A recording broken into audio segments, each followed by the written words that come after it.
El gobierno dio a conocer detalles sobre la reglamentación en el uso de la marihuana. Los fumadores podrán comprar hasta 40 gramos por mes y no se podrá fumar en el trabajo ni conducir, tampoco en centros de estudio. Se creará un Instituto de Regulación y Control de Cannabis que realizará un llamado a interesados en la producción en las 2 semanas posteriores a la entrada en vigencia del decreto del gobierno. Se otorgará un máximo de 6 licencias, para lo cual se pedirá a los interesados ciertas condiciones como la identificación, el sitio donde se prevé realizar las plantaciones, el origen de las semillas, las garantías y condiciones de envasado y rotulado del producto, entre otros requisitos. Solo podrán ser titulares de un cultivo doméstico aquellas personas mayores de edad, ciudadanos uruguayos, naturales o legales, o quienes acrediten su residencia permanente en el país. Muy buenas noches y ya le damos la bienvenida al historiador Gerardo Caetano para hablar de esta reglamentación que tiene 104 artículos, no es poco. No es poco y es un detalle importante. Recordemos el ya largo trámite que ha tenido este proyecto. El 8 de agosto del 2012 llega el proyecto del Poder Ejecutivo al Parlamento. ¿Sabes cuántos artículos tenía ese proyecto? Uno solo. Era un proyecto de un artículo único. Un proyecto defectuoso que transfería prácticamente el contenido de la ley a la reglamentación. Tú sabes que cuando una ley transfiere tanto a la reglamentación, en realidad siempre es concebido como una mala ley, como una ley en la que... Débil. Como una ley débil, como una ley en la que el Poder Legislativo abdica de su rol, que es legislar. La reglamentación no puede sustituir a la ley. La ley finalmente aprobada tuvo 44 artículos. Con un trabajo muy intenso del Parlamento, de los parlamentarios, también de la Junta Nacional de Drogas, del Ministerio de Salud Pública, es decir, de un conjunto de actores que convirtieron este único artículo en 44 artículos. Y un proyecto complejo, diverso, que requería una reglamentación muy precisa, muy exhaustiva, una reglamentación que buscara equilibrios, que de alguna manera, estableciera sus focos y que sobre todo tuviera márgenes persuasivos de aplicabilidad. Tú sabes que en el proceso legislativo muchas veces la reglamentación distorsiona una ley o bloquea una ley. Si no hay aplicabilidad en la reglamentación, la ley fracasa. Yo creo, he estudiado la reglamentación, por supuesto es una reglamentación que tiene una dimensión experimental importante. Nadie puede sino conjeturar sobre cómo funcionará esto. Pero, así como en el Parlamento hubo un arduo trabajo para convertir lo que era una expresión de deseos en un proyecto de ley, la reglamentación es una reglamentación equilibrada. Es una reglamentación que pone su énfasis. ¿Dónde está el énfasis del Poder Ejecutivo? Tú recuerdas que entre los promotores de esta ley hay quienes reivindican esta ley como un nuevo derecho en la agenda de nuevos derechos. Y el Poder Ejecutivo... Hay quienes critican esta ley y la critican desde el lugar de lo restrictivo. Exactamente. Precisamente porque no aparece afirmando esto de una ampliación de derechos. Incluso critican la reglamentación porque es una reglamentación que establece restricciones y que establece equilibrios en donde el foco, el centro, no está en la percepción del consumo de la marihuana como un nuevo derecho, sino que está donde el presidente Mujica siempre ha dicho que estaba a su norte, un mal necesario para atacar el narcotráfico. Los ejes de la reglamentación son, de alguna manera, los ejes mayoritarios del Poder Ejecutivo en el respaldo de esta ley. Salud pública y lucha contra el narcotráfico. Por supuesto de que es una reglamentación exhaustiva, es una reglamentación que busca equilibrios.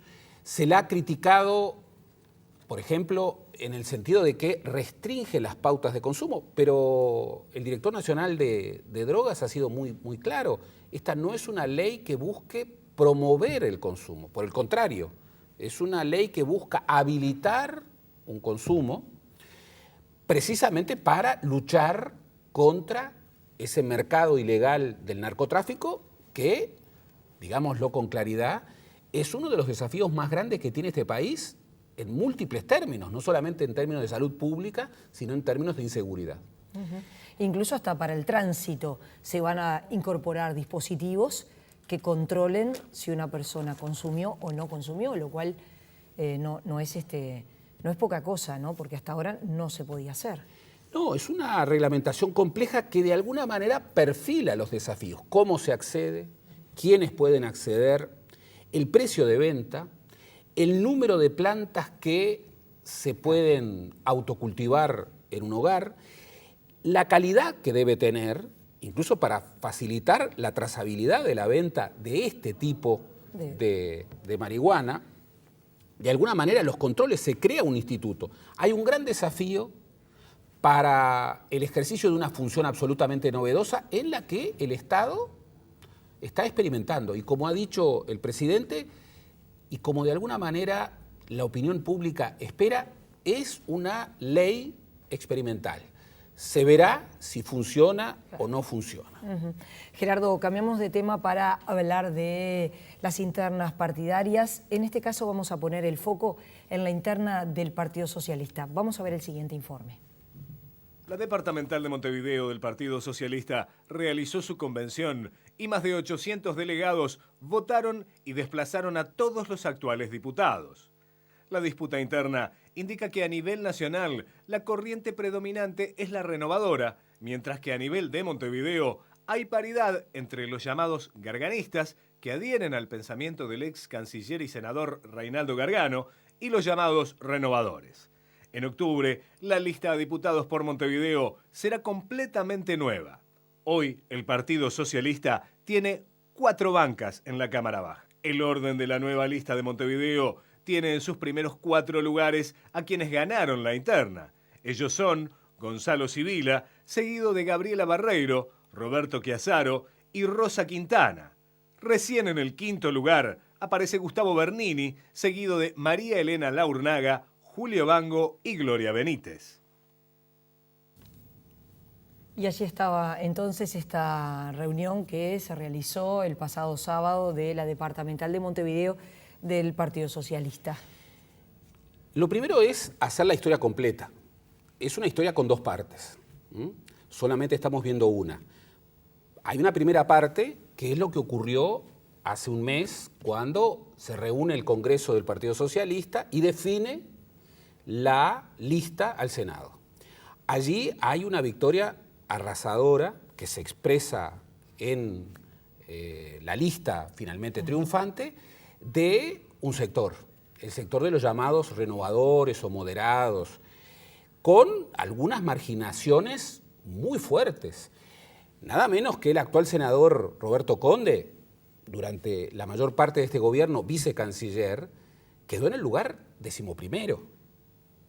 Y los 4, 5, los 10 lugares anteriores son todos de un solo sector.